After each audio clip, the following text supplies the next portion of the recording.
नमस्कार प्रेक्षकांनो. आजचा ठरलं तर मगचा भाग खरंच खूपच जबरदस्त आणि थरारक असणार आहे, कारण आज अर्जुन आणि महिपट आमने सामने येणार आहेत. अर्जुनला समजतं महिपत जंगलात आहे. तो जंगलात जातो. अर्जुन जोरात ओरडतो, महिपत थांब. महिपत मागे वळतो आणि दोघांमध्ये जोरदार झटापट सुरू होते. महिपत खूप आक्रमक होतो आणि अचानक तो खिशातून चाकू काढतो आणि थेट अर्जुनच्या हातावर वार करतो. अर्जुनच्या हातातून रक्तस्राव सुरू होतो, पण तरीही अर्जुन हार मानत नाही. इकडे घरात सायली, पूर्णा आजी, प्रताप, कल्पना सगळेच हॉलमध्ये बसलेले असतात. सायली अचानक अस्वस्थ होते. तिच्या छातीत धडधड वाढते. ती स्वतःशीच म्हणते, काहीतरी वाईट घडतंय. अर्जुन ठीक तर आहे ना?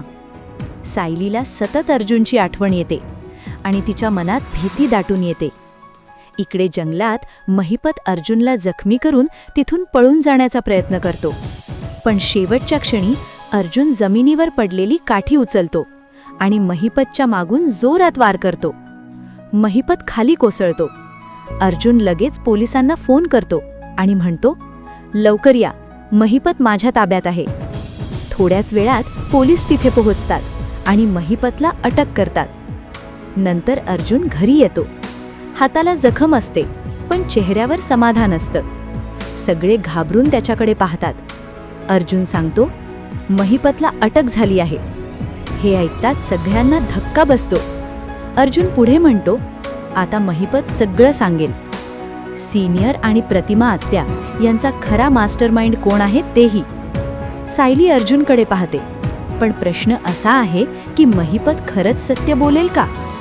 खरा गुन्हेगार कोण आहे? हे सगळं जाणून घेण्यासाठी पुढचा भाग नक्की पहा. व्हिडिओ आवडला असेल तर लाईक करा, चॅनल सबस्क्राईब करा